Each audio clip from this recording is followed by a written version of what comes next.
Good morning, T Subs and T Squad.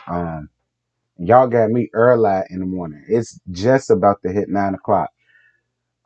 Listen, I just saw LAMH and I'm bored, y'all. Like I really didn't even want to do a live, but I was gonna do it anyway. But then once I saw the episode, and as y'all can see, bitch, I'm still gone. I'm not about to sit here and waste no time doing no live for this nothing ass episode, because that's what happened in the episode, child. Nothing. Y'all was tweeting me talking about something y'all can't wait to see the review, but I'm like, it's not about to be much of a review, y'all, and I'm just gonna be real honest. The only reason why I even watched it was because I was seeing a lot of other my YouTube friends or whatever that did their lives or reviews or whatever. And a lot of people was talking about how Letitia shaded melodrama when melodrama was being real with her or something like that, and Letitia shaded her in the damn confessionals. But then when I went and I looked at the confessionals, like, I really wish I had my fans and or I was on StreamYard, because that whole thing would have been a bitch by fan moment. And then people had the nerve and the mitigated gall to say that Kenny cutting her hair was for a storyline, or to make her storyline worse than what it was. So some stupid shit one of them damn stupid ass mellow mutts around there done came up with. Like, that's why I say I'm over this damn show, y'all, and I really don't think I'm gonna be here for season 5. I don't. I mean, the money is cool, that's good, that's great, but is it really worth the sanity and all that I got? It's really not. But I mean, I don't know. Like, ain't nothing set in stone. I ain't scared of no motherfucker up here. You know what I'm saying? It's just, to keep your mental and your peace or whatever. And then you got people dealing with that. But whatever. LAMH, this is season 4B still. This is episode 27, 99 problems. But what? Wait, 99 problems, but a beach ain't one. Whatever. So the Holtz and Sherry, whatever her last name is, have breakfast. Brefa. And Leisure Suit tells Melodrama about inviting the Scots over later on that day. Listen, I'm gonna be real. Melodrama had a right to be in her feelings about that. I get it, because nigga, you a +1. You and your mammy is a +1. So how the hell you gonna sit over here and bring a damn guest when both y'all +1s? I get it. But was it technically bringing a guest if the Scots was already there in Pensacola, and that it was just a hot skip and a jump away from Destin? I kind of felt like all of that was set up. Um, but again, fine, because y'all always accuse me of blaming everything on Melodrama football headed ass, and I never had her back. Fine. I get her feelings. I do understand it. This is a family trip. We just had a discussion. You already know I really ain't trying to look for a friendship like that, even though she did not make that damn clear when it came down to them. But whatever. I get it.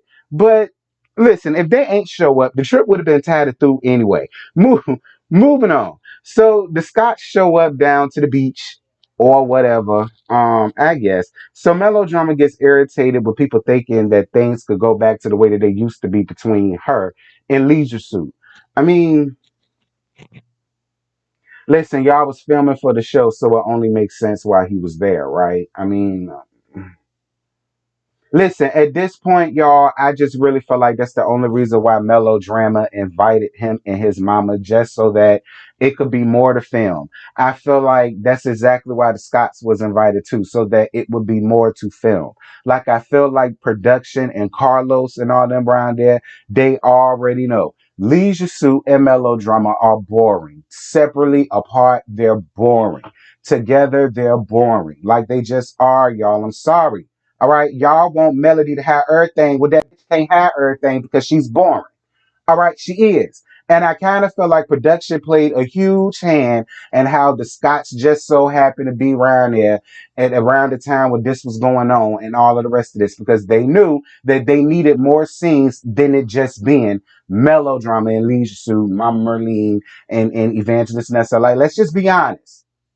Damn. Y'all love to get mad at the truth, but it's just the truth. Like, don't get mad at me. Moving on. So, oh, and as far as how she felt or whatever, girl, again, this is a bitch by fan moment that I ain't got my fan and I ain't got StreamYard, but y'all know. Anyway, the couples play games. I thought the game session was cute, and once again, y'all proved that y'all can have fun with each other, and it ain't got to be a whole bunch of rah rah shit, kumbaya type shit. Yeah, I tell y'all that y'all prove that all the time. Y'all sit up here and act like y'all can't be in a room with each other, but y'all prove that you can. Like y'all had a real good time playing the little newlywed game or whatever. It won't no shade. I mean, kinda. Some of the questions was a little shady, but informative questions nonetheless. You know, folks was honest. Y'all laughed. Y'all had a good kiki. Nobody got the arguing, tussing, and fussing. So, you know, whatever. So we move on to the most serious thing that happened this entire episode, which was Kimmy deciding to chop her hair off. And I'm not even about to deal with them tie hoes who running around here talk about Kimmy is just using that for a storyline. How the fuck a bitch with cancer who's going through chemo? And I ain't even mean to call you a bitch, Kimmy, but you know what I mean. Um.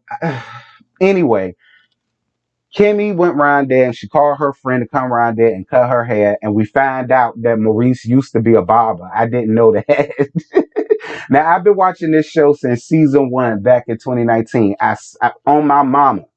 I ain't heard nothing about Maurice cutting hair, knowing how to cut hair. Used to be a barber, used to bust heads and stuff. I ain't know nothing about that. Split niggas' wigs and stuff. I ain't know that. And she talked about that's how she met him. You know, she got maybe they did talk about this before. Maybe they talked about this in the first season and I just didn't pay attention to it. But I swear, this was my first time hearing that. But you know, it was cute.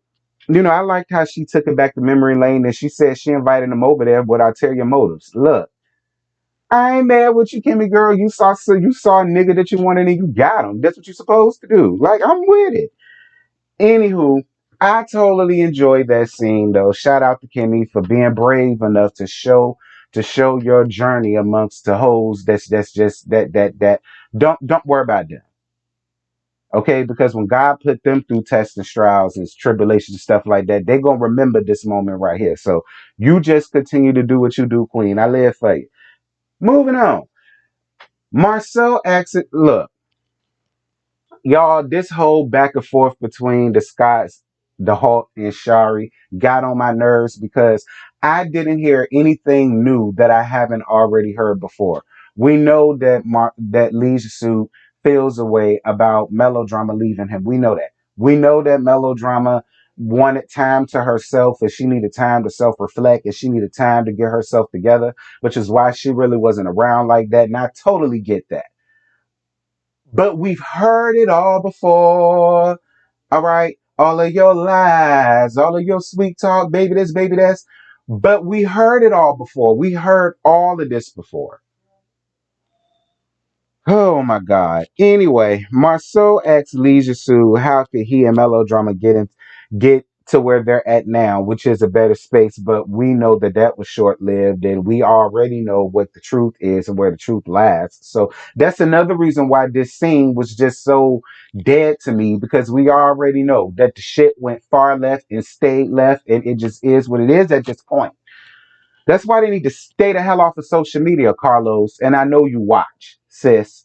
That's why you need to tell your employees, and that includes Melodrama and her ex, to stay off of social media with all that foolishness. Leave something to the show. Anyway, Tisha asks what made Melodrama invite Leisure Sue down to Valley Vacations. I told you, sister wife, it's because they needed more scenes. All right. That's why they needed more scenes, because they know both of them together is tied, delayed, and through, and it needed to be something else that was going on. That's why. They're not going to tell you that. You know she ain't, because she need pee. But the gag is, that's the gag. They needed y'all there. Moving on. Um, Leisure Suit talks about wanting to know what made melodrama check out in a marriage when it came to not cooking and sex, which caused him to step out in the first place with a split-end queen bitch that needs to be the new face piece for this Morton salt box because she's still a salty ass hoe. Run around out here messing around with she by no such thing. And when she by no such thing stick her feet up her damn pussy that it's gonna need 10 tow trucks to pull it out, I ain't gonna have nothing for it. But I mean, look, men do that. You know what I'm saying? Men always go out and cheat with the lesser thans. Men do that shit a lot. It happened to me before. I know it's hard for y'all to believe, but it has happened to me before. I told y'all that's why I got a gripe with the AKAs now, because they raggedy, they tired, and they man stealing bitches. And people said Melody was one, but she ain't got nothing to do with that. I'm just throwing her in there to mess with the AKAs. But the point of the matter is, we heard all of this before, y'all. We did. We went through this already. She already told him what made her not do it because she knew that you was out there cheating. She knew you was out there fucking off and doing whatever the hell that you wanted to do, and that's why she stopped cooking for you, and that's why she wasn't fucking you. Why would she? That's just like if you found out that she was running around out there doing stuff, you would let all the niggas know what a thought bop she is. So I don't get that with niggas. Niggas do that shit all the time. Anyway, I probably shouldn't say that because I am one, but that's what I want to be. Moving on. Uh Tisha asks what was melodrama's steps for moving on. We done been there, done that, fucked around, moving on. Leisure Suit talks about the future when it comes to dating. Well, look, look. The gag is the only baby mama he having a problem with is the harlot, because she the one bringing that shit up on live. When Lil Knox being around, she by no such thing. I told y'all she go kick off in her ass, and I ain't gonna have nothing for her. Moving on. Melodrama talks about wanting to have true commitment more than marriage the next time around, and I'm on her side. She was out. She already been married. She was married, got married at 22. She been there, done that, fucked around, and got left and cheated on. Well, cheated on, not left. He chose a split end queen to get pregnant and all the rest of this stuff. Like she done been there, done that, child. You know what I'm saying? She done had the churn. She done had the white picket fence. She done had all that, child. She said the next go round, nigga, if you don't ever propose to me, I'm fine with that. I just want to make sure that you down with me like four flats to a Cadillac. That's all I want to know. And I look, I agree with that. She was raised old school. I can agree with that. I'm on her side with that. I mean, hey, that's real. But anyway, y'all, that's it. That's all I got. I stretched this out and ad-libbed as much as I possibly could. I squoze out 13 minutes, so that's all I got. Y'all drop down in the comments. Y'all let me know what y'all thought about last night's episode. And don't at me. And I tell y'all that all the time. Don't at me and nothing. Just drop your comment. If I like it and heart it, I will. If not, move around. Yeah, I'm gone. Bye.